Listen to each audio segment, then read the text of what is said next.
is how you let it breathe. I thought Canvasser was going to get on there. The mics are open. They're open. They're open. Start the show. What is up? What is good? Week 15 is in the books, and we already have a bunch of breaking news happening right now. Sims? I'm out of it. So I just saw Thomas Davis. So we're going to get to the second, but how are you? How was the game? It was good. What game are you talking about? Just like all the games. I didn't get to see anything with you. No, they were good. It was an enjoyable. It was actually enjoyable that there was only like 2 or 3 marquee matchups to not have to try to focus on everything every single play. And then a few of the other teams that we were interested in were just blowouts. Blowouts. Absolutely blowouts. We have a very packed show for the first time. I know that you're used to Sims's top 5. Well, guess what? I'm introducing the Lefkoe top 5. I got a little out of my mind as I was watching Dallas, Oakland. I got bored, and I made my own list. It's okay. You want to be like me. We know that. I'm just tired of people. That's why your button is top buttoned right now. I'm just you know what? How can I be like Chris Sims? Oh, I just need people to understand who really makes the sauce around here. We're going to talk about Jerry Richardson, and now anyone could buy the Carolina Panthers. The Church of Jimmy Garoppolo continues, and we're also going to break down what is a catch and Adam Lefkoe's percentage of emotion that he is giving to the Philadelphia Eagles, because it is dropping. I know they won, but it is dropping. Quick 2 little nuggets and notes. Thomas Davis was just suspended 2 games for his hit on Davante Adams. I heard this and immediately thought that will get negotiated down to 1. Most likely, and they are playing the Bucs next week, so I don't think it will have that much of an impact, but the hit was a huge impact. Huge impact. He knew he was wrong right away. I mean, he went over to the sidelines and basically fought back tears, it looked like. But that's the day we're in right now, especially after a few weeks ago with Steelers-Bengals. Yes. You just got to know you can't do that. Donald Penn, your buddy, out for the year. Yeah, foot surgery. Right. Which is actually really big for the Eagles because they play the Raiders next week. Right, yes. But your guy, Donald, he got paid before the year. Good thing. So that was good. I know. I saw it happen last night during the game. I mean, that's how my dad broke his foot. So as soon as it happened, I was like, he's done. There's no way. I would be shocked. I mean, it's got to be like Liz Frank, something like that. But either way, it's poor Donald. Sorry, man. Quick little note. This is from the iTunes comments. I wanted to read, again, if you leave a 5-star review on our iTunes page, I will read it. I'm going to try and get a few out today because we always have too many. This is from Kawikabaro. I always messed up. Battle of the Brutes. The segment where y'all debated a real-life victor between a bear and a lion was pure comedy gold. Almost laughed my truck off the road. That being said, I'm with Sims. I'm taking the lion. Booyah! I put it on Twitter. Booyah! A lot of people were going back and forth. It's a lion, it's a bear. And then someone sent me video, and the bear ran away from the lion. No shit, he did. It's only the greatest athlete on the planet. The lion. Good legs and ass on that lion. Man, and straight triceps, too. Roar! How dare you, Lefkoe? I do enjoy having nature debates with you. It's fun. It's great. This one is a debate that has been going on for years, and it will. Wait, so the bear ran away from the lion? It was like biting on its neck, and then the bear swiped it, and then the bear ran away. Right. I also think the lion, though, was defending a baby lion, so it had more to fight for. Sure. The lion was still eligible for the playoffs. The bear itself, like the Bears, just like Saturday, really. What the fuck is a catch?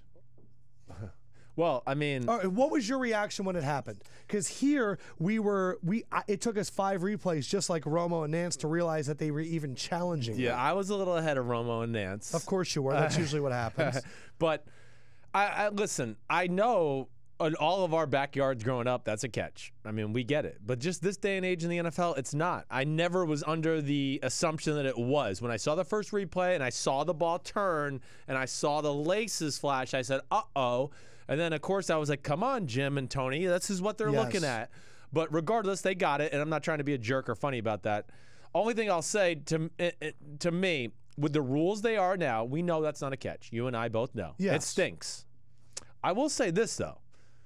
Was there clear evidence that it hit the ground? Because, to me, too, you could make the case it looked like his fingers were a little under the ball. I thought it was very close. So, again, isn't the rule has to be overriding consensus Right. Well, it reminded me a lot of the Dez Bryant catch. We still don't know if the Dez Bryant catch touched the ground, right? Like it kind of came up and it never hit the ground. Right. But that's what it's so weird is the notion, like a lot like we had in the Jets game with Austin Seferian-Jenkins, the ball never hit the ground. Right. It slid across his chest. So technically, isn't that also still a catch? Because it's on his chest? Yeah, I mean, I guess they're deeming that they thought the ball hit the ground, plain and simple. I don't know if there's any I other thought way it to was say just keep it up. I think the reason that this is so upsetting is the number one argument is, well, that's the rule. Arguing with someone whose notion is that's the rule is like having a friend who gives out parking violation tickets. Yeah. Chris, what do you mean? It's 9:01. I was picking my kid. Well, that's That the is rule. the rule. Who likes hanging out with rule guy? Well, the ticket guy. Guess what? I don't hang out with those guys ever. You're right. The people that like this are people that are like friends with the rule guy. No, it stinks. It goes against everything we knew growing up playing football. Yes. But at the same time, Well, technically, the ball moved a little bit. My big thing is I don't even give a crap about that. The big thing is the reason it's like this and the reason we have to keep it like this is it eliminates gray area. I mean, everybody's worried about, like, human error. Well, shit, there'd be a whole lot of fucking human error if we just went on, oh, what'd you think? It was a catch? Oh, this is the only thing that defines the rule. And I think we're getting used to it. I also think this. A lot of sports fans, we watch so much sports and we learn it, right? Yeah. And we become kind of experts on it. And it's this thing now where if you're watching with your friends and you see a flag come out in a long run, sports fans always do this. It's a hold, it's coming back. Yeah. And you feel really smart. Right. I never feel dumber than when the catch rule is being debated. Now, I will say this. Every time I feel like it's been debated this year, it's been incomplete. Right. I've other than Carolina, I'm watching the Carolina game, and the guy falls on the line. They call it a complete catch. And Cam Newton jokes after the game that he has small cheeks. Right. You know, but I feel like no one likes rule guy, and no one likes to feel stupid, and that's what I feel like keeps happening right now, and it kind of ruins it for us. My other thing is this. Question for you. If it was the Patriots who had this rule called against them on Sunday, do you think people would be as upset, or do you think more people would be saying, oh, a rule's a rule, but because yet again the Patriots seem to benefit from one of these calls, it made it even worse? Yeah, it does. It makes it worse because the Patriots are so polarizing. I don't know if it went vice versa. I mean, the New England Mafia is real, so of course they can make a ruckus out of anything. But again, I mean, even if the roles were reversed, it's just this day and age, it's not a catch. I mean, it's all there is to it. It stinks. And having said all that, What the hell was Ben doing? well, we had 2 plays after. Yes. And it's not on Big Ben. First, Big go Ben ahead. said I was yelling, clock it. I felt like that was the thing to do. Clock it and get yourself one play. It came from the sideline. Don't clock it. Don't clock it. Well, at that time, everyone thinks it's a clock it play, so you have time out. You have time to get everyone lined up. Right. Do you think Ben was telling the truth there, that he actually wanted to clock it? Yes, I definitely do. I don't doubt that at all, actually. Really, Because okay. sometimes he says things that I don't believe. Yeah, I get that. But I watched the film and I've watched it back on TV. This is the first thing we have to dive into, okay? First of all, the review took about 5 minutes. How did you not have plays like ready in case it got overturned? So if everybody wants to look and go, wow, why does New England always get lucky in these kinds of games? Because New England wouldn't have thrown a ball and got tackled at the 7-yard line and then gone, whoa, what play do we do? Should I clock it? I mean, you were just sitting there for 6 minutes. And you have no control over what. If you pay attention, it doesn't change the ruling on the field. That's me. What to are you me, focusing on? Your celebrations? The Steelers were at that point, they were like, it was like they were on the sidelines. Big Ben and everybody were like, "Oh gosh, I hope it's a touchdown. Oh, I hope it's a touchdown." Yeah, like what does that Just do act for like you? it's not a touchdown, and then if it is, it's a pleasant surprise. But get ready for the next 2 plays. Yes. So that bothered me, Lefkoe. And then, yes, okay, I do believe that. First of all, it was 3rd down. So if he clocks it, they're It's going to have to 4th kick the down? field goal Yeah. to tie the game. Now, I understand that Pittsburgh wanted to try to get another crack at the end zone. And they obviously didn't expect Darius Hayward-Bay to get tackled in bounds, which was a phenomenal play by Malcolm Butler, by the way, to get the tackle. But How is there not a plan in place to go, oh, if somebody gets tackled in bounds here, this is the play we're going to line up to the huddle. You had 5 minutes to think it out. Exactly right. So now you get into that part of it. Okay, so that play that he threw to Darius Hayward-Bay, I don't mean to be long, but it's 2nd and 10. Right. They snap the ball with 28 seconds, all right? So when they get up to the line of scrimmage It's now. like 13 seconds It's left. exactly right. They show on the game film, they even show it. It's like 14, and then they go back to Ben, 13, 12. He snapped the ball with 9 seconds left. Yeah. Okay? He did tell everybody to clock it. He looked at Eli Apple and did this, which is, I'm guessing, Pointed Eli to his Rodgers, temples. excuse me, which I'm guessing was the only reason he ran a slant route. Right. But I do believe the call was clock. And then as he was lining up, somebody got in his ear and said, no, run a play. And now he's going, well, shit, there's 10 seconds. I can't tell everybody a new play and Right. get everybody lined up, or the game's going to be over. So he said, all right, then you just go out for a route. So either Why not throw it over his head? By the way, shout out to Eric Rowe for making a great play. Yes. Cast off Eagle. He's the one that smacked it up to Harmon, who got the pick. He's also the one that blew the coverage to Juju Smith-Schuster. But yes, shout out to that. And then you're right. That's the next point. Throw it over his head. Just throw it away. Why throw it in the middle? Live to play another day. Yeah. Okay? And kick the field goal, go into overtime, because for my money, too, just watching it, I'm not quite done with the film yet. Yeah. But watching it, The Steelers were the better team. they were the better team. They were. And then not you having just not Antonio defend- Brown at the end. But you just don't defend Gronk. Well, that would be. I mean, Like, holy crap. when we do our Wednesday podcast, comes out on Thursday. I'll see your notes. You'll see my notes. But that was one of my issues, because I could tell you this: when Antonio Brown was in the game, on third downs or big pass plays, Double they team. weren't going to let Antonio Brown catch the ball. That last drive, it was inevitable that every ball was going to Gronk, and they couldn't stop it because they had one guy on him. Yeah, it was Sean Davis. What other receiver on the Patriots is even scary right now? No, I know. Admit that Amendola is not the same guy. No. Admit that Brandon Cooks has had trouble getting open. Yeah. And realize that, look, we saw it on Monday night against Miami. Right. If Gronk's not there, it's not available. Yes, Chris Hogan's not the same I'll yet. tell you what, the Patriots are not as good as we were talking before. No. I really want Minnesota, New England. I think Minnesota's defense with Harrison Smith and those linebackers, they match up perfectly. They do. With Gronk. Well, I mean, the Steelers can beat them again, too. think so, It'll too. be a great matchup. To me, that would be the thing to take forward. If I'm the Steelers, you're devastated today. But at the same point. Yeah, watching the film, being on the field, you're going to, as a player, at least in my eyes, Yeah. and they might not be able to win in New England. We'll see.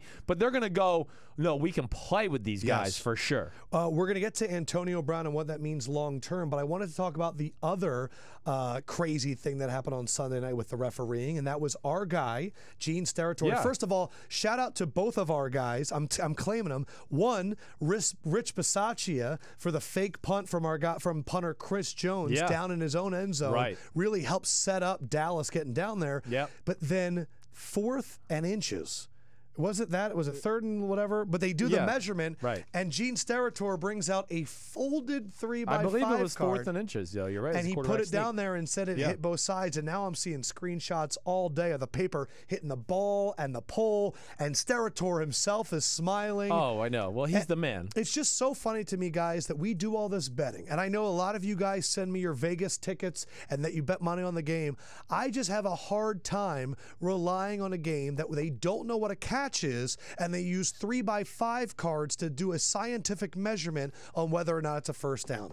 Like, if gambling becomes legal, how is any of that acceptable? It's subjective rulings. I don't know how we made it this long in football as it is with human error. This shit's crazy. It's crazy. I know. And then Derek Carr dives in, and our favorite rule, the ball fobs out. Yeah. And then game over. Yeah. Okay. So That one, though, was so clear, and we've been trained for that. Right. That wasn't a surprise. And he immediately was like, oh, shit. do you have problems with that rule, the ball going out of the end zone and the other team getting the ball back?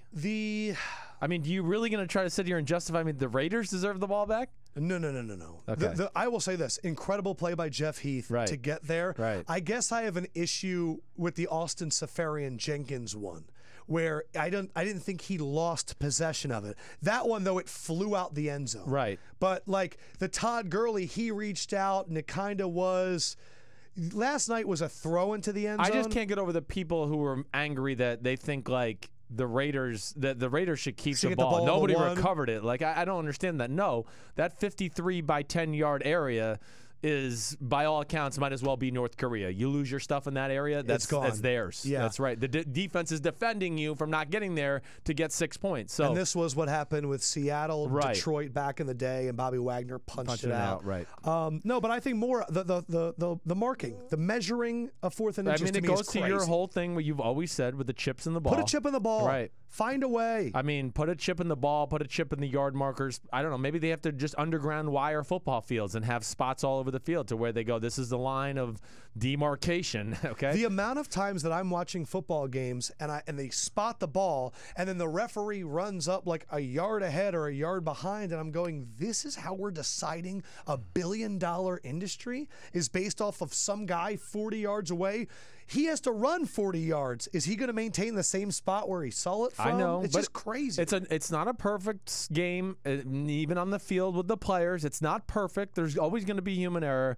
And I think the thing that, I know it's not a good look what Gene Steratore is doing. First of all, Gene Steratore is my favorite referee in football. Awesome. He was always my favorite as a player. He talks to you like a man. He treats you like a man. He doesn't give a crap what team wants to win. So that's the thing that bothers me. Yeah. Did they think like Gene Steratore was there? It was like, I'm going to fuck the Raiders here. I love the Cowboys. Yeah, I'm a Yeah. Cowboy fan. Come on. He's doing his job. He thought it was a first down. He Yes. brought that out just to see it, just to make sure it looked like it touched the nose of the ball, and then he gave him the first down with the grin.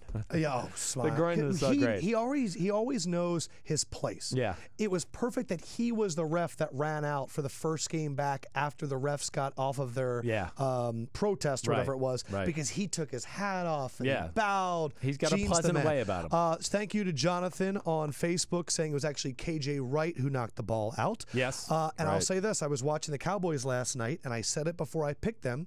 3-game winning streak, and Zeke is coming back. I almost put them in my Lefkoe top 10. Right. I almost did because Right. I think they're another team. Yep. But right now, I'll tell you who's not in the top 10. They are the focus of our farewells this week. Goodbye. Sims. The Cowboys are in my top 10, just so you know. Oh. So eat that crapola. They're 2 spots behind your Eagles. Well, let us do some farewells Goodbye, here, Eagles. Nick. First, the team that was tanking. Yes. Oh, the Jets. They were going to go 0-16, right? No, they actually fought back, and they almost were going to beat the Saints yesterday.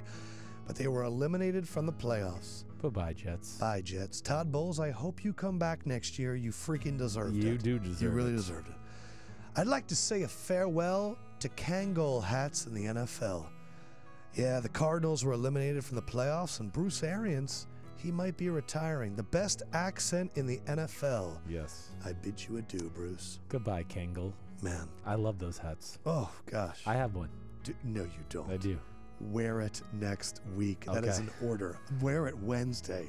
Holy shit, Chris is a Kangol. I look good in it, too. After 15 seasons, I'd like to bid farewell to Marvin Lewis, who is apparently leaving the Bengals. But apparently he's also not leaving the Bengals, and he was asked if he wants to come back, and his response was sure. Do you think Marvin Lewis is coming back? Like, what the hell?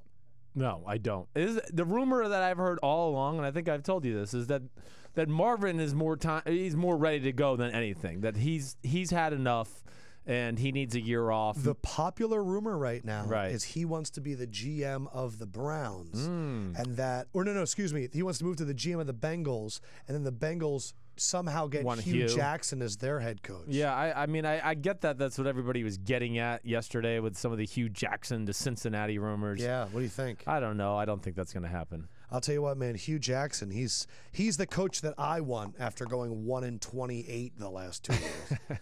How are you still getting opportunities? Yeah, I know. I know that that's not a good situation. I know. Come on. Yeah, yeah.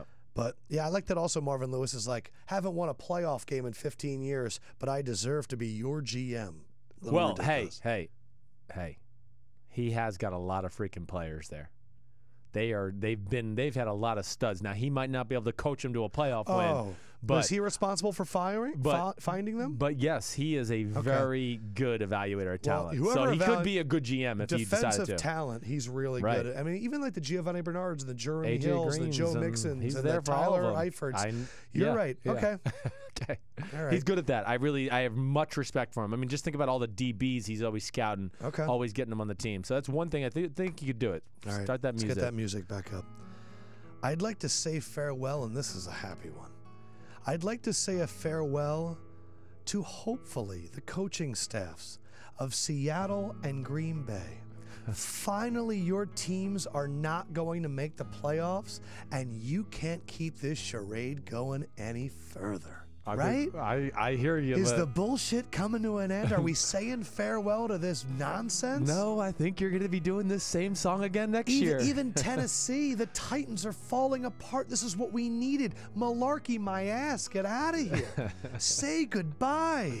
Are you saying, all right, so you're not saying fire Pete Carroll, but you're saying some of the assistants need to go. Darren Bevels and who coaches their own line, the Tom Cables. Yeah. It's time to go. Yeah. You can't say, hey, we won the playoffs anymore. I know. What happened? I know. Russell Wilson, by the way, first ever to have 30 passing touchdowns and over 500 rushing yards in multiple seasons. Don't you dare put this on Russell Wilson.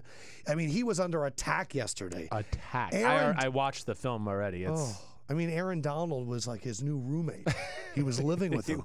Do you play Aaron Rodgers if they get eliminated? No. If Atlanta beats Tampa Bay tonight, Green Bay is eliminated. Yes. No. Brett Hundley, get in there. Yes, just get in there. There was a few plays where Aaron Rodgers got hit yesterday, and I was scared shitless. I feel like he was like, wait, is my shoulder still intact? Did you think Aaron Rodgers was going to make the comeback yesterday? All right, so I almost texted you when he went down on the first drive and scored the touchdown. You're like, oh, shit. I almost texted you like, that's unreal that he even did that. Like, are you kidding me? Haven't played in 9 weeks, and let me just go down the field, bam, bam, bam.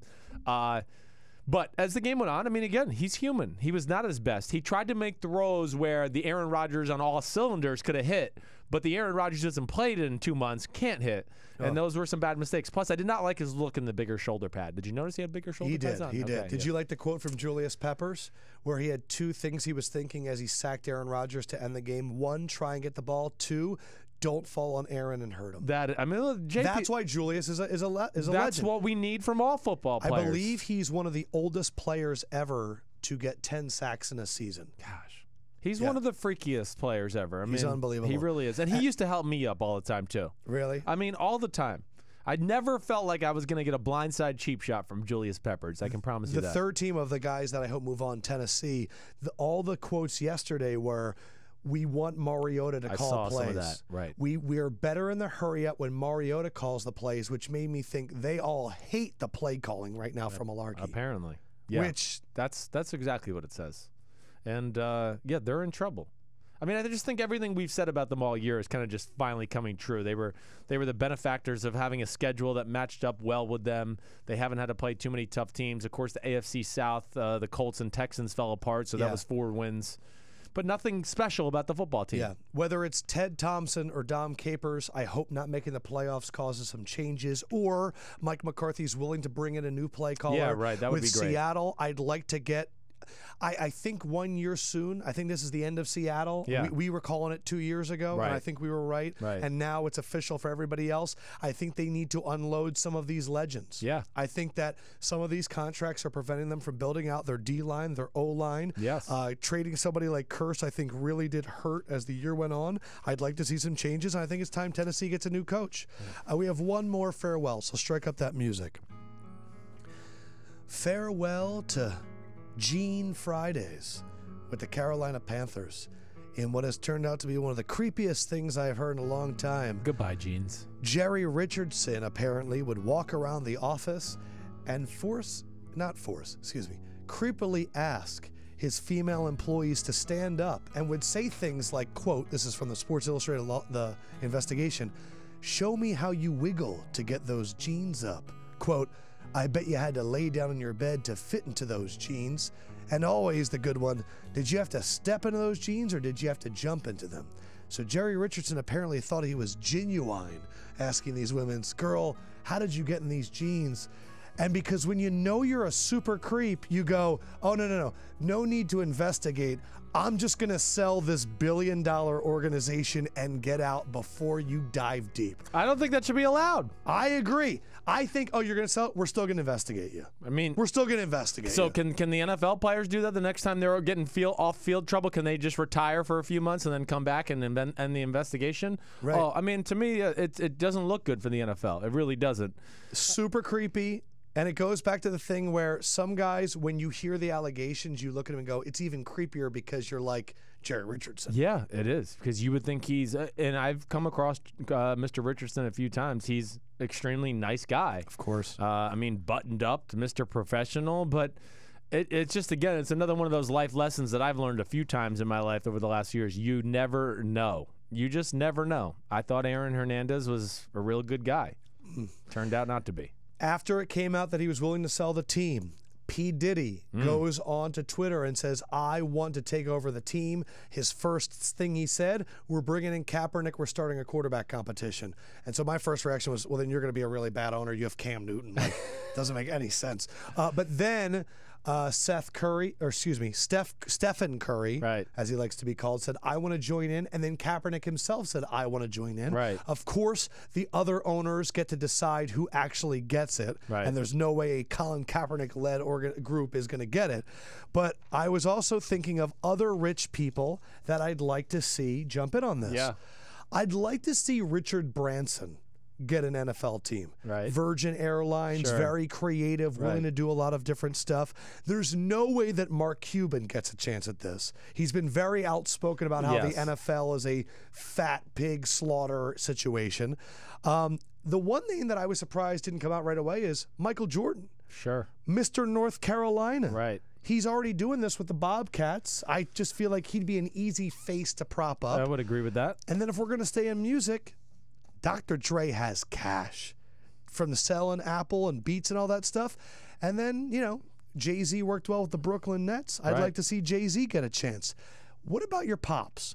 Do you think Phil Simms and his rich friends, all these guys up here can get involved? Phil would love to go be a part of that and then be able to be a John Elway-ish Yeah, type guy. that's what I'm saying. he would love to do that. Come but on. They'd have to find the right guys. It's going to be interesting to see where this whole thing goes. I mean, basically Diddy would put on some hell of halftime he would. shows. I mean, that's where I'm really interested to see if people like Diddy or Jay-Z wanted to seriously get involved, how the owners are going to deflect from letting them have control of a Right. football team, because they'll find some way to weasel out of that. And the other thing is, with all these teams, you need a tremendous amount of cash to buy it. I mean, I know they don't just buy them insane. outright, but I mean, it's like at least $500 million cash before you can even be thought about to But buying it's just the team. like Jeter. They just take some guy and they make him the Yeah, figure, you like get a few Magic guys. Johnson Right. for the Dodgers. Right.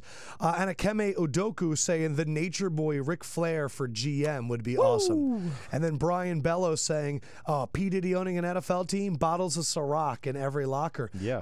Let me ask you this. Yes. If Diddy was the owner of the Panthers and you were a free agent, would you be more inclined to A, take a meeting, or B, sign? Either of those? I think both of them you would be more inclined to. Yeah, you would go to the meeting because you just be like, let me see what this environment's like. It's not traditional for the NFL, and it could. I mean, if it's word gets out on coaches, owners, how organizations are run, and that will certainly filter through the league if they go, oh, Diddy's a cool owner and he takes care of us and it's really professional and he doesn't nitpick about the little things in the locker room or whatever it may be, and he's made us more comfortable on planes and road trips and things like that. When players hear that will make you more interested in signing as a free agent. I will say this. It is a very interesting situation.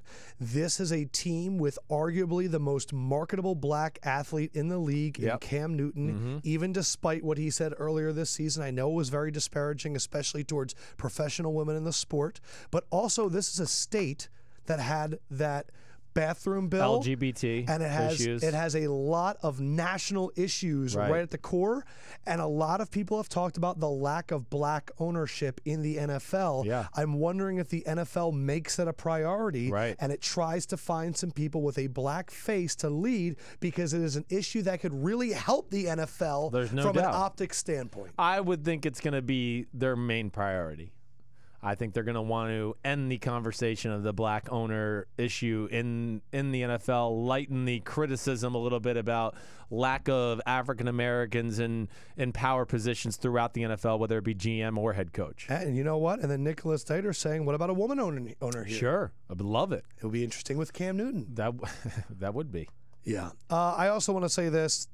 I know I was semi-joking about what the reports were with Jerry Richardson, just because I think you all know that he's creepy, and I think that story coming out and then him immediately doing this, it's deplorable, it's disgusting, and the one shining light in all of these stories that come out, I think we're all getting tired of it, is we're now learning a lot about these people, and they can't hide anymore. Man, I'm at the point where men are disgusting. That's really what I want to say. I mean, men are disgusting. They're a disgrace. I mean, they really are. Oprah? Not that I was always perfect. I understand. Oprah? Yeah. Owning the Panthers? Ooh, she would You be a get good one. season tickets, and you get season tickets, and you get season tickets! Oh my gosh! Oh my gosh! Tom Cruise is GM. That'd be awesome. All right, so hold on. I'm going to get back to the Steelers.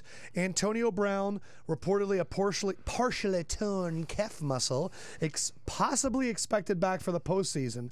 How does this impact the Steelers' offense going forward? Does this remove them from the Super Bowl contention? No, it does not remove them from Super Bowl contention. They have enough weapons. I mean, just like any good football team, I mean, they have enough to get it done without one guy. Does it hurt them? Certainly. I mean, he's irreplaceable of what he can do. But they're a team at least that has good offensive line. You know my thoughts, and I think you're similar. I think Le'Veon Bell is the most important player to this offense anyhow. He's the best player in the league that no one's saying possible MVP about. I would agree. I mean, the offense is orchestrated around him, and what teams do defensively more times than not is to stop Le'Veon Bell more than anything else on the field. But Antonio Brown's going to be missed because Big Ben's most comfortable with him. He was a great safety net and put teams in a bind because if he did want to stop the run, he left one-on-one with Antonio Brown. He was going to find ways to get him the football. But we're seeing Martavis Bryant come alive. Juju, of course, is good. Yes. Jesse James in the middle, the tight end's a good little player. And then I think you'll see Le'Veon Bell's role as a receiver continue to expand, and you're going to, of course, see Eli Rogers used more and more as we go forward. I'm happy for Antonio Brown. I thought his leg was going to fall off. Yeah, that was bad. It looked really, really bad, especially when he put no weight on it right away. Calf muscle, man. I mean, I have a hard time. Is that where the explosion comes from? It is. It's certainly for a wide receiver. I mean, just think about that. I mean, just the fact of, okay, run down 10 yards, break down, stop, turn left at a 90-degree angle. Right. And you have to use that calf to, again, stop and restart and push off. That's where it becomes dicey, and it will be. I mean, what did we say it was? 4 weeks until divisional playoff weekend, right? Till where they'd have to play that first game. Maybe he could get on the field. I would have a hard time believing, just my experience around guys that have had this injury before, I would have a hard time believing he's totally at 100% at that point. All right, so he was the popular non-quarterback MVP vote. Yeah. And I'm hearing a lot of people right now talking about Todd Gurley being that possible. Do you believe that Todd Gurley is a possible MVP in this league? I said it all morning when I had to do the PFT show. I really do. I mean, I think if you were going to put Antonio Brown in the MVP conversation, then Todd Gurley certainly needs to be. Who's your favorite for it, though, right now? Oh, my favorite now is Brady.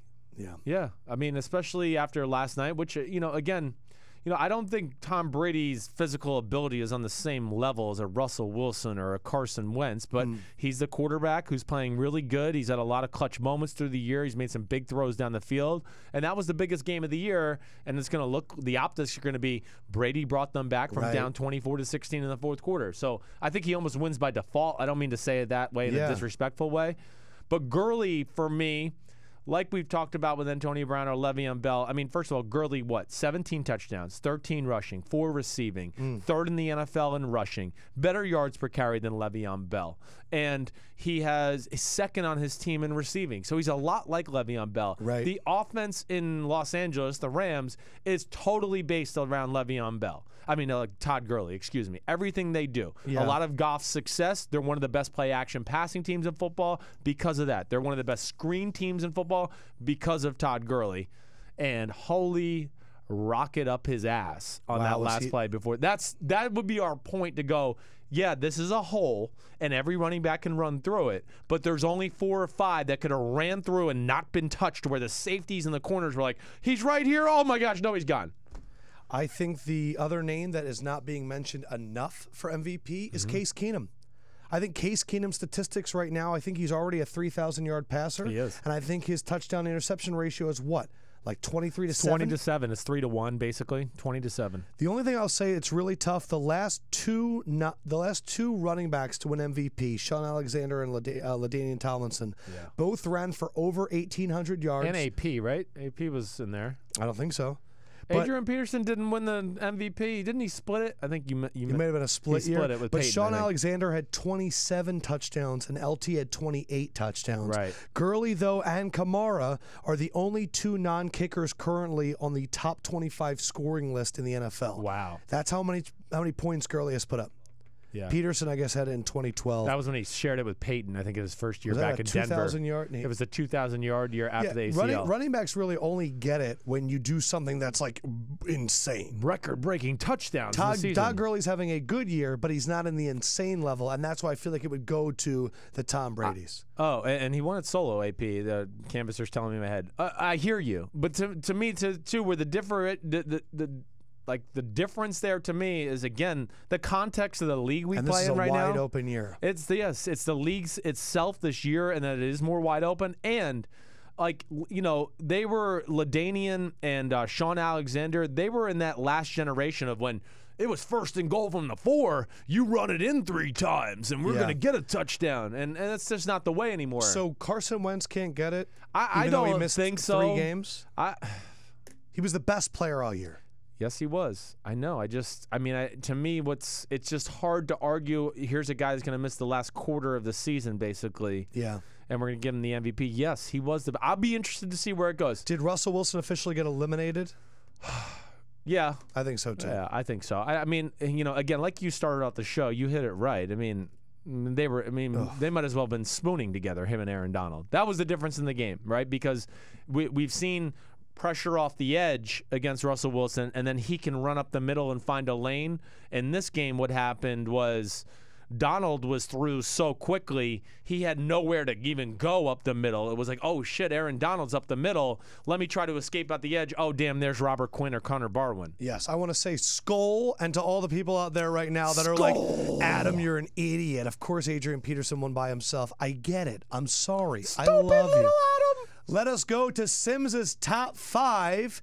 Did anything change from last week, Sims? I don't think anything did. No, I think my top 5 is exactly the same. Number 1, the New England Patriots, who have now won their 9th consecutive AFC East title, the longest streak in NFL history. Number 2, the Minnesota Vikings. 3, the Steelers. 4, the Rams. 5, the Saints. Little other notes here. Patriots. Gronkowski joins Tony Gonzalez and Jason Witten as the only tight ends in NFL history with 4 1,000-yard receiving seasons. Greatest tight end ever. Xavier Rhodes. Right. As the Vikings destroyed the Bengals. Yeah. Since 2016. Right. Antonio Brown, Julio Jones, Odell Beckham Jr., and A.J. Green have combined for 9 catches for 94 yards. Yeah. All pro. Yeah. Oh, without a doubt. I was having a discussion. Look, Darius Slay is right now the leader in interceptions and passes defended, and shouts out to Slay. Yeah. But I think Xavier Rhodes and Jalen Ramsey are your all-pro corners. I think so, Those too. are the two, and I don't even know if it's debatable. Yeah, no, I don't think it is either. Slay's great. Bouye is very good.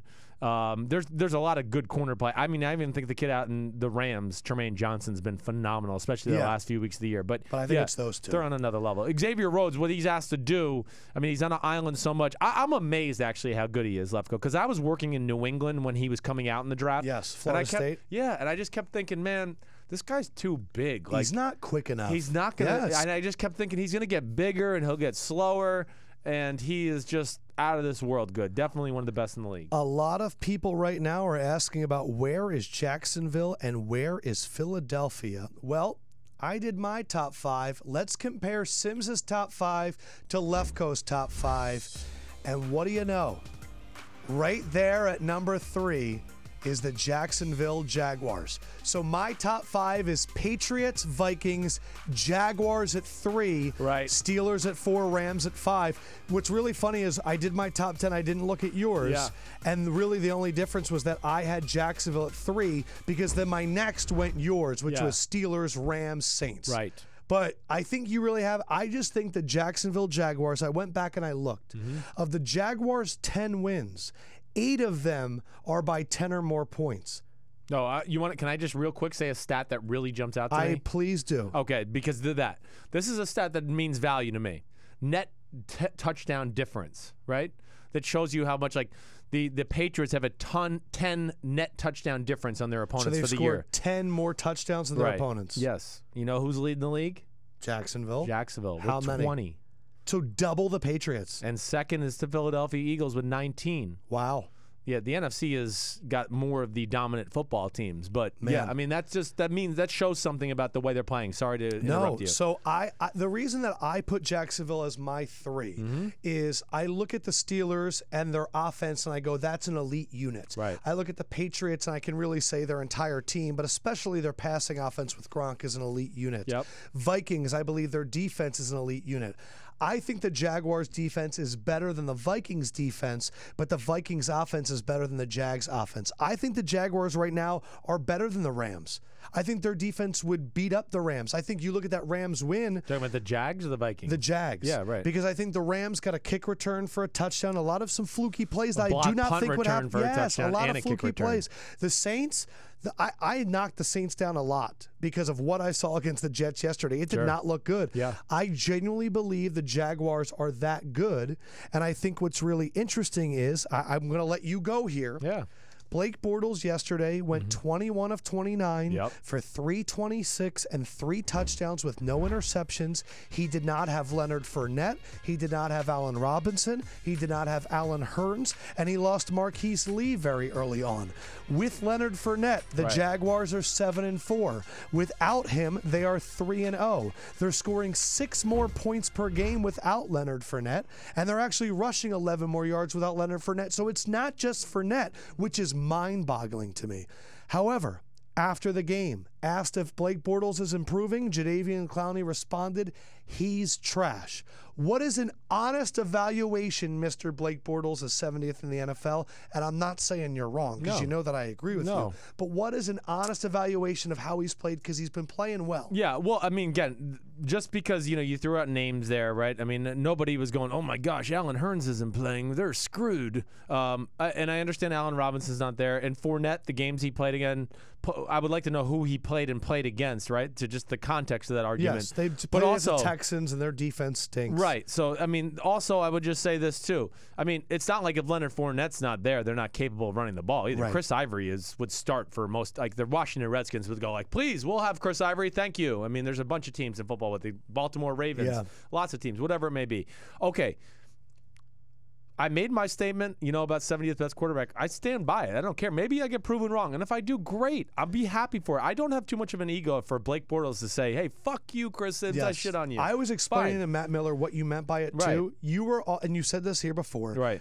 You're saying the amount of time that Blake has had to play the game has obviously improved. Yes. But you're saying that the guys that are ahead of him, if they got that same availability, no doubt, they would be better. All right. So again, now the last 3 games been really good. Okay, let's just put it this way: the Texans, the Colts, those are 2 of the teams.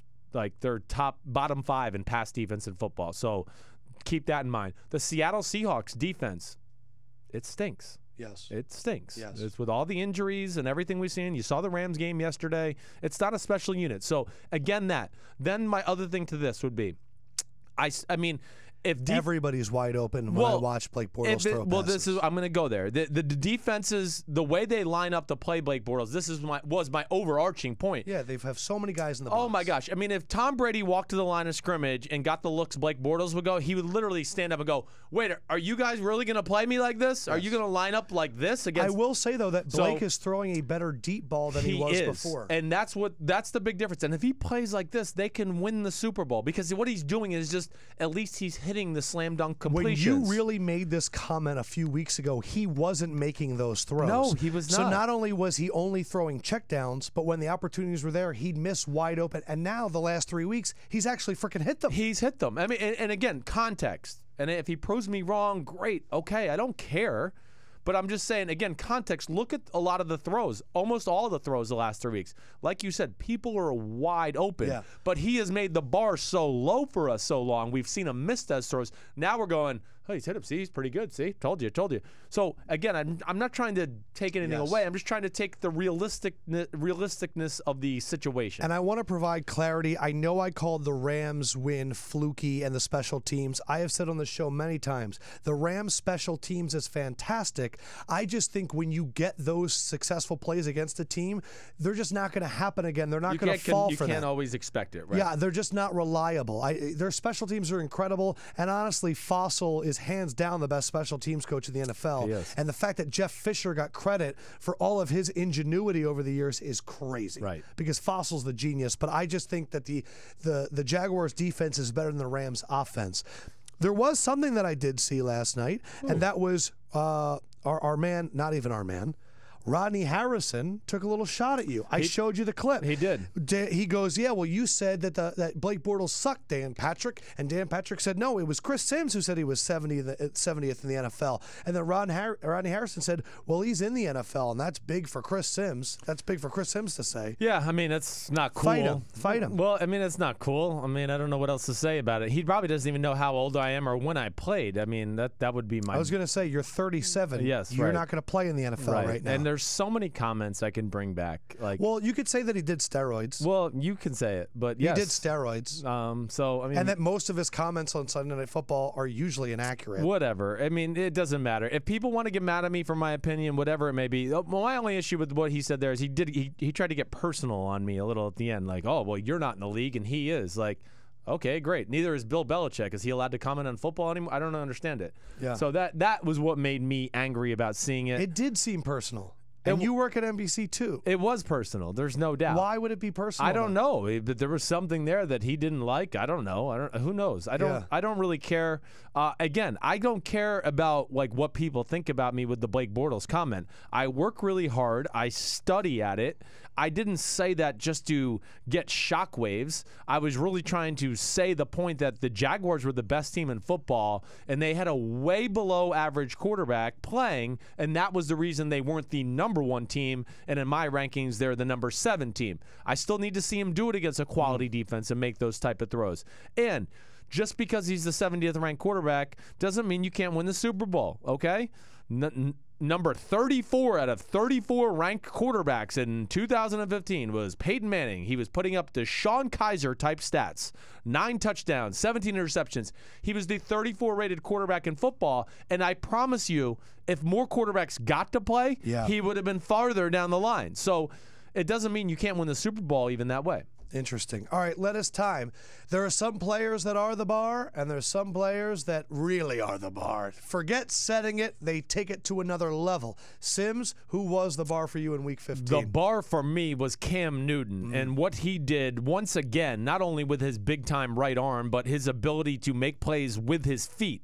4 touchdown performance. In the Aaron Rodgers, I'm coming back to unveil myself to the world, Carolina reassured us that they are one of the best teams in the NFC. Cam Newton's ability to throw the ball down the field is still special, and all the success that happens on the Carolina offense is because of his unique skill set and teams having to worry about him running the football, and that opens up the pass game and opens up everything else for that offense. So Cam Newton, he is the bar. I did like Gronk. I did like Kareem Hunt. But for me, I got it in last night, so you couldn't steal it.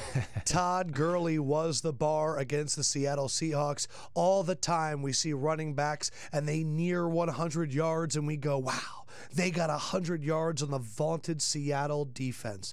For 10 years, the Rams have been getting embarrassed by Seattle. And in one game, Todd Gurley threw all of that back in Seattle's face and then afterwards say, look, they've been kicking our ass. It's nice to give it back to them. Right. Todd Gurley, we weren't the biggest supporters of him. We worried about a lot of holes that he missed in Georgia. Right. But he has been absolutely, not just in this game, the entire year, someone that has raised the bar and has been the bar for the Rams on offense all season.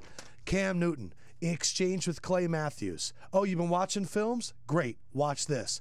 Have you ever done anything like that before? That was so cool for all of us. That was that was cool for me. I'm all of us too. Well, we assume that those conversations happen, No. and then that was one of the first times the microphones picked it up. Yeah, only studs like Cam Newton have those conversations. Only true studs like Cam Newton can be that comfortable to be like, hey, I got all these 300-pounders coming to rip my head off. Oh, you think I'm checking to this? Let's have a conversation. And ha, ha, ha, ha, ha, you think you're right. And, I'll throw a touchdown pass.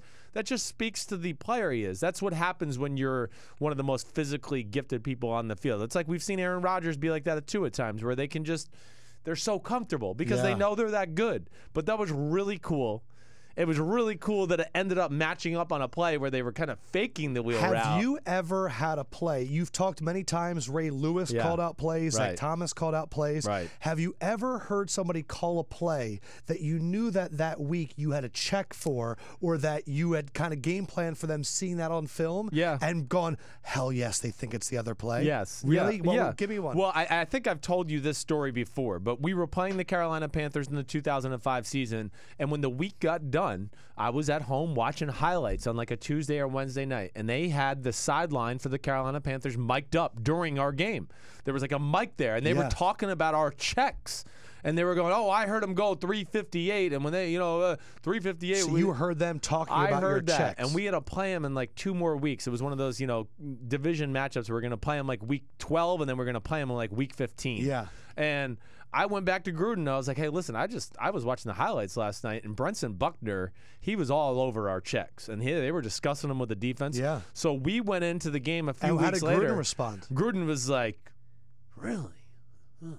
And we talked about it. He trusted you like that. He trusted me. He did. And I'm sure at some point he went and looked at it. But when we came up time again, he looked at me. We were kind of putting the game, and he goes, we got something for him this week. And he was looking at me to be like, we faked a bunch of checks. So I would get up to the line of scrimmage and go, I didn't say 358, but it sounded like it. I might have said like 668, and they just thought it was the same, and they checked to a defense because they thought we were going to pass the ball. Let's get out of the blitz. Check, check, check.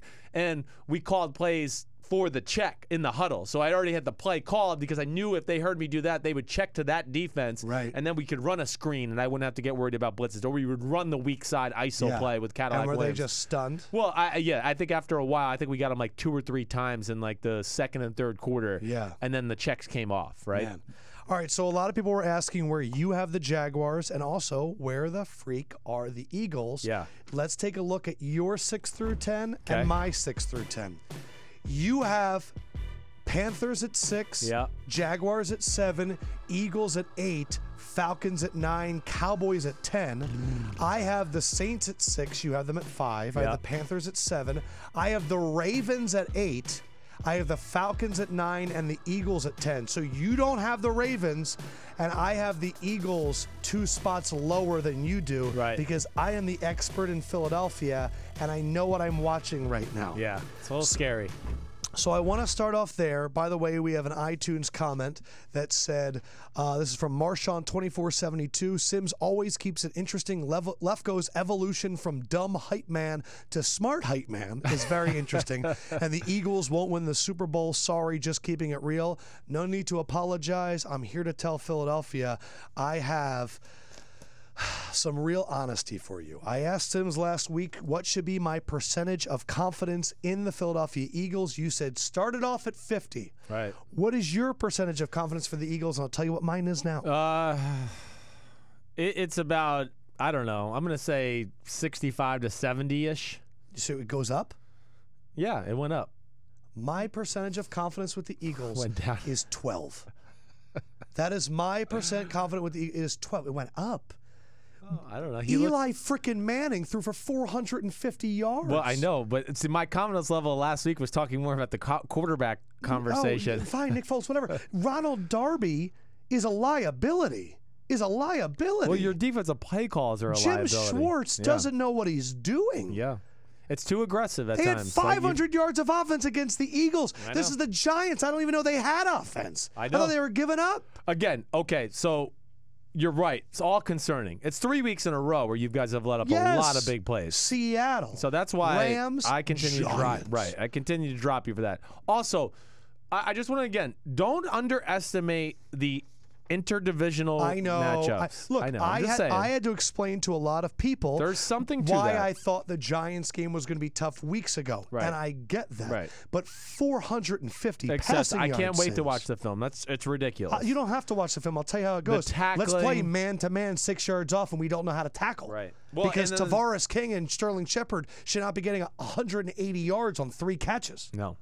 It's insane. Insane. And then your zones, even when you guys do that, it is very basic at times. Here's so, also why I don't want to read too much into Nick Foles. The Eagles got the ball once on the Giants' 20 because of a blocked punt, and once on the 18 because of an interception. Right. They had their first drive of the game, they had 37 yards because of a pass interference call. That was half the drive. Right. And then the other one started on the 41, and Ajayi had 2 runs for longer than 20 yards. Yeah. So, look, I'm not going to take away the success, and they still have to punch it in. And honestly, Carson Wentz had a lot of drives start on the 22. Sure. The Eagles have good special teams and the interceptions and all that. To me, Ronald Darby, it reminds me of Asante Samuel, where he tries to jump every route, and the good teams will take advantage of it, especially the Saints or the Vikings or the Rams. And Nick Foles was better than I thought, and he actually played very well. Yeah. I just have seen this story before. I said this 2 weeks ago. There were Eagles teams where I thought they weren't as good as their record, and the Wentz team I thought was better than their record, even though they only had 1 loss. Right. This Eagles team is what I've seen before. Yeah. This is the Eagles team where they get a bye and they play that first round and they can lose to a Panthers, a Saints, a Falcons, a Rams. And I am just telling you, I am removing my emotions week by week from this Eagles team. This is a storyline I've seen before, and I'm not getting excited. I'm just not. Can they? Yeah, I get you, right. But they're going to have to prove it. With the home field advantage, sure. But that defense better shut down the Raiders, and then I have a feeling they're going to get home field advantage by beating the Raiders. Donald Penn's out. It's a good matchup. The Raiders stink. They have nothing to play for. Nothing. I have a feeling Zeke's going to run for like 200 yards in Week 17. And then we're going to go into the bye week just feeling like, what the fuck just happened? Oh, we weren't really trying hard. I don't know. I have a really bad feeling about the Eagles. Well, I mean, you should have a bad feeling. I think that's understandable. I mean, like you said, it's 500 yards of offense against an offense that's been horrible all year long. The amount of big plays we've seen the last few weeks. I'm glad you said what you said about Nick Foles, because the stat line I do think is a little misleading. It's so misleading. Right. I mean, he took advantage of some good situations, and I understand Carson Wentz did too when it was his turn, but I have a hard time believing that Carson Wentz Eagles would have ever been down 20-7. I know the Giants are a tough matchup because it's interdivision, but when you beat the Giants and rely on a field goal block, an extra point block, and a punt block, what I said earlier about special teams not being repeatable, that shit is flimsy. Yeah. It is fluky. I'll be really excited. I am actually I was hoping I would get to it today, but I didn't. I watched Jaguars a little bit. I watched Seahawks, Rams, and then I watched New England, Pittsburgh. But I'll give you a good breakdown of it on Wednesday. We both had the Panthers high. Christian McCaffrey is the only rookie running back with at least 70 catches and 5 touchdown catches. I'll be honest. Christian McCaffrey was worth that draft pick. Yeah. 70 catches in a rookie year for a running back. That's freaking incredible. That's exactly what we wanted for that offense. Yep. The Ravens I had at 8. What did you think about me having the Ravens that high?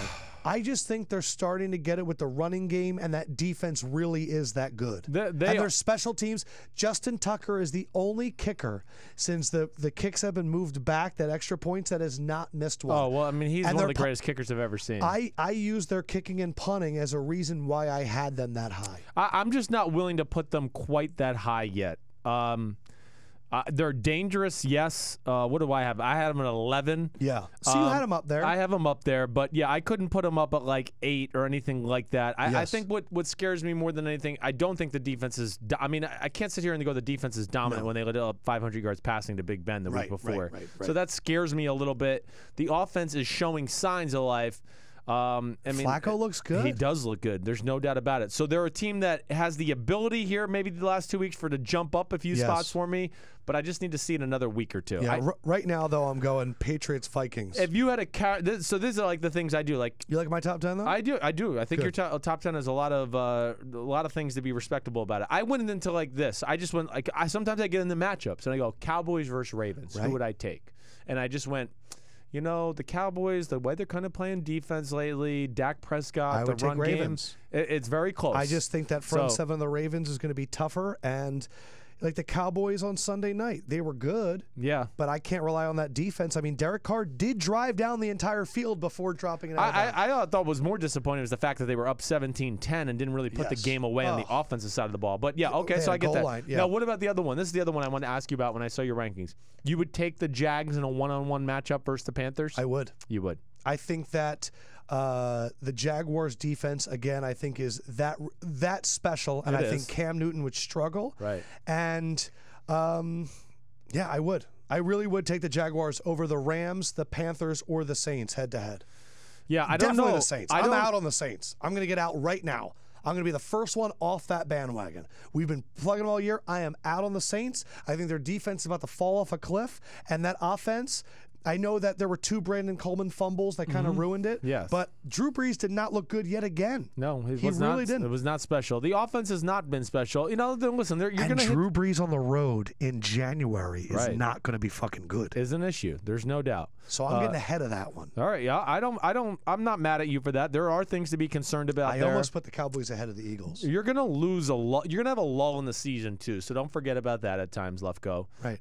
The other thing, just to the Carolina-Jacksonville matchup. Just what I wanted to get back to.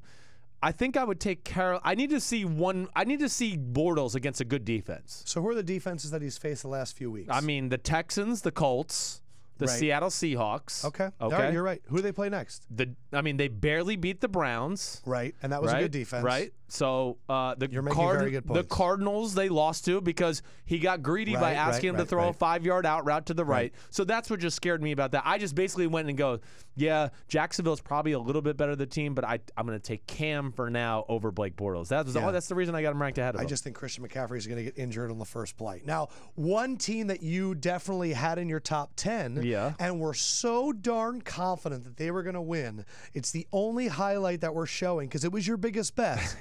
We disagreed all my bets on Chargers-Chiefs, and here's actually how we bet that game going into Saturday night. I originally wrote this one down as Los Angeles, but I'm putting $10 on Kansas City. It's got a weird thing about it. This has all the makings of a Saturday night primetime Chargers. I don't get their full effort.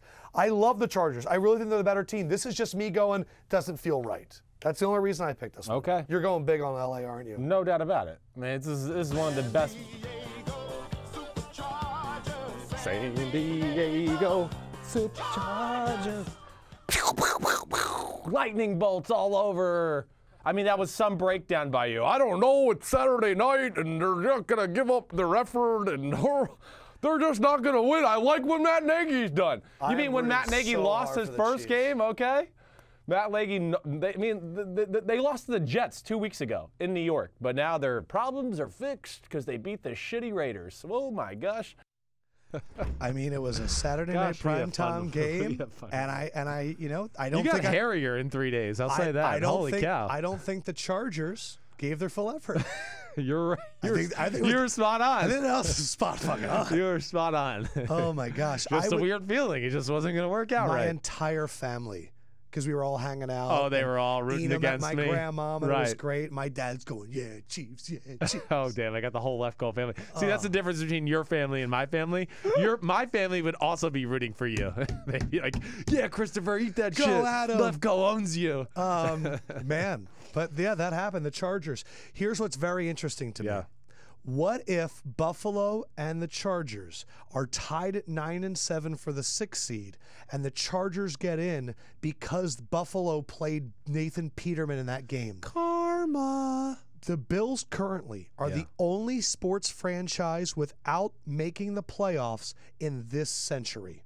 Gosh. Major League Baseball, NHL, NBA, NFL. They're the only franchise in all 4 major sports that haven't made the playoffs since 2000, and they may have ruined it because they went, we're not that good, better put in Peter. Man, so 99 Music City Miracle was the last time they were in the playoffs. Fucking crazy. That's crazy.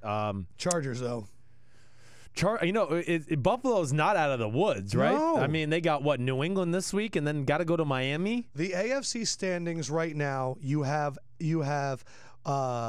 it's really Kansas City, Tennessee, Baltimore, and Buffalo, and the Chargers all kind of fighting. Right. And then it looks like whoever wins the AFC West gets in, which it looks like it's going to be the Chiefs. Yeah. So it's Tennessee, Baltimore, and Buffalo. Tennessee looks god-awful. They got the Rams this week. So Not that's trouble. And the Rams It's at are least looking at for a home. bye. Yeah. Baltimore, I believe they play like 2 crap teams They the do. rest of It's the year. I want to say it's not Cleveland, but I'll pull it up for you real quick.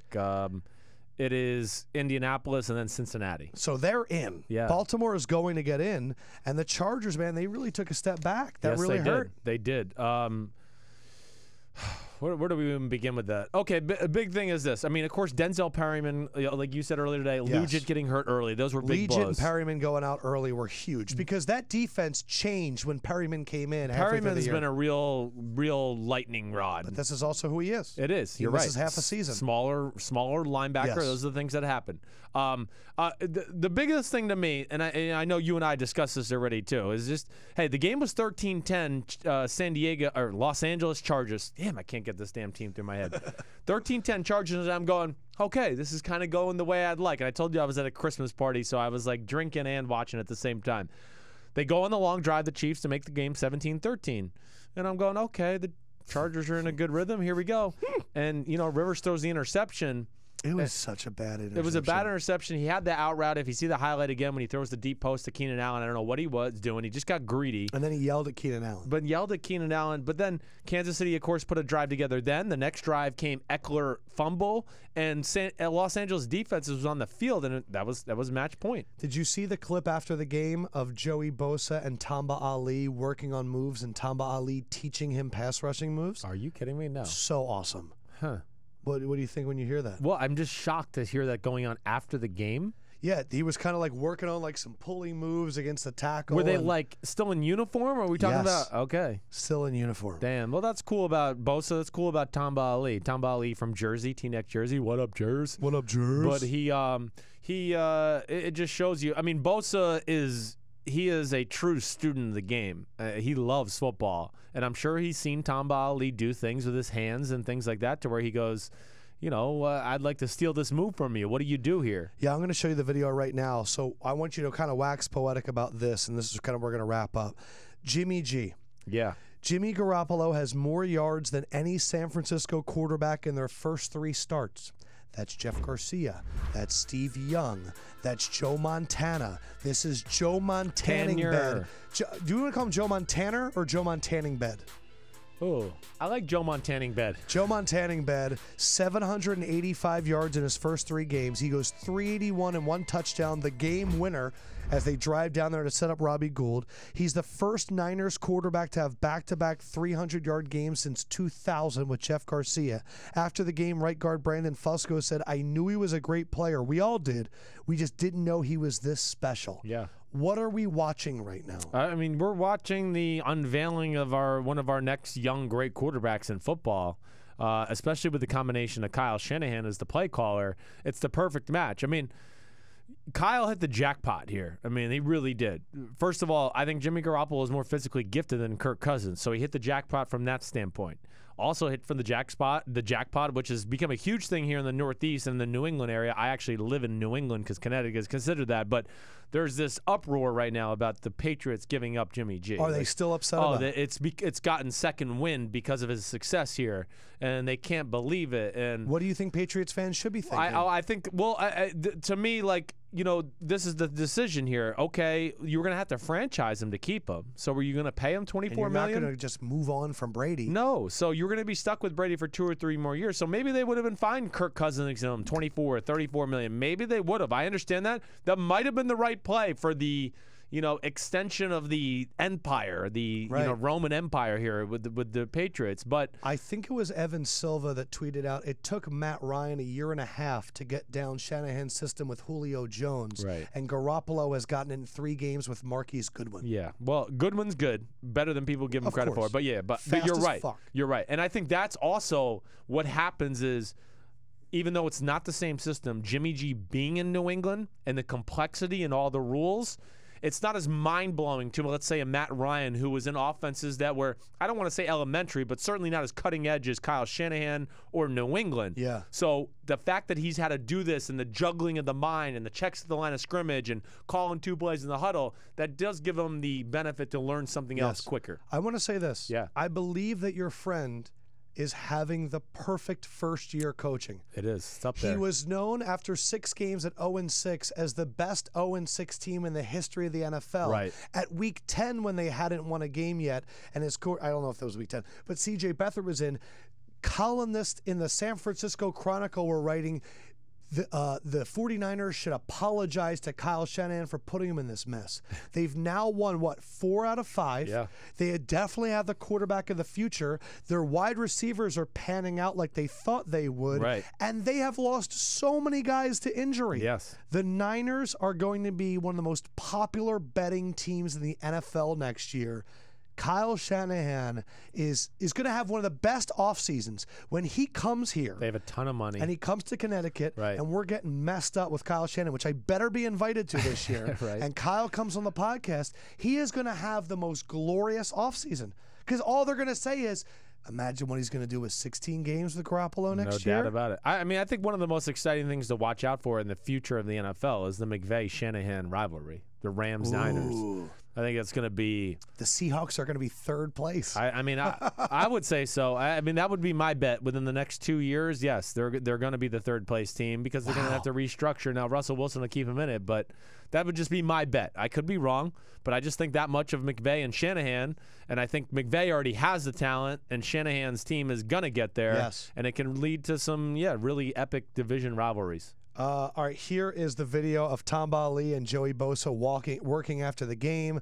Kind of Bosa, you could see, is taking in all of his steps, and Ali's kind of showing him how to pull and use weight and all that stuff. I just thought it was really special. Beyond special. It shows you, again, look at the people in the stands. Like, this is a good 10 minutes after the game's over. There's only a few guys on the field left anymore. That is really cool. I love seeing that kind of stuff. Love that I really do. I mean, I think it's so cool, too, when you remember what the talk was about Bosa when he was being drafted. Right. He was so great at his hands. Right. And he's so good at that advanced level. And your one big concern for him was, are we not going to see – is that the reason he was special in college? Because when someone's so advanced, maybe they're not great athletically. Yeah. Bosa is special athletically, and he's still learning. Right. Really exciting stuff. But I did call him a freak athlete at the time. You did. Just so you know. Packers are eliminated. You did. Of course you did. Whatever. I don't The care. Packers are eliminated from the playoffs if the Falcons beat the Bucs tonight. They are 6-point favorites. I have a lot of our money on the Falcons tonight. Do you? Yo ho, the Pirates late for me. Come on, Tampa. Gruden. Bye-bye, little birdie. I am going to be eating Thai food tonight and laughing at emotional Gruden. Oh. He's going to cry. You think he cries? Definitely. Yes. He goes, oh, man, that's special. Thanks, Sean. He almost cried last week when they talked about it. And Sean McDonough didn't even really say any nice stuff. Sean McDonough literally said, John, we know this is going to be a big night for you. And John was like, that means a lot for me, Sean. And I was like, he didn't say anything. He just said it's going to be big for you. Sean McDonough is not – I don't enjoy him at all. You don't? No, it's because I saw Tirico and Gruden. Well, that's and tough. There was a true that love was a affair. Special bond. It's like if you went somewhere else, people would be like, it's just not the same. Yeah, Sims and Jamoke. Yeah. Sims and Jamoke. Yeah, it's called job security. But do you think I think it's going to be close. It scares me, plain and simple. It's going to be like this. I don't know. It's just, I got a gut. It's Monday night, and it's Gruden Ring of Honor, and I don't know. Just weird things happen on Monday night. Shit, that's really good analysis. It is good, huh?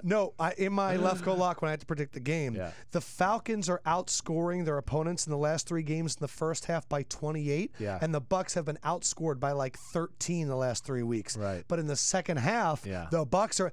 The Falcons will be up by 17, and can the Bucs score enough to make it? That's what it is. Right. But I think that this is a perfect Falcons jump up early. Will they let it go? They're the ultimate bullies. I mean, we've seen that all year long. We have a lot of stuff to get to on Wednesday. We have Phil Simms. We're going to see if he is going to be the new owner of the Carolina Panthers. I am going to have my big analysis, Lefkoe-wise. Oh, yeah. But also be on the lookout for it. Subscribe on iTunes, wherever you get podcasts. Wednesday, we're having a special Hall of Fame running back edition. Interviews with Emmitt Smith and Terrell Davis. They were really cool conversations. A special Hall of Fame running back episode coming out Wednesday. And then, of course, episode 145. Damn. As we close in on the Super Bowl, where, wouldn't you know, we're going to be on Radio Row, and we're going to be doing episode 152 the week of Super Bowl 52. I don't know how it happens. It happens every year. Producer Canvasser will be in the attendance. Woo! Gabe Gomez will be in attendance. Whoop, whoop. It is going to be a wild time in Gabe's Minnesota. going? Nod your head. Yeah, he's going. Oh, baby, Gabe-alicious. But I hope you guys have enjoyed it. We have enjoyed you. Always leave us a 5-star comment, and I will make sure to read it on Wednesday's edition. In the meantime, for Sims. Peace out, homies. Fendrick would say goodnight, everybody, and the Lefkoe Man says goodnight. Go Falcons. Take this one. Holla at you later.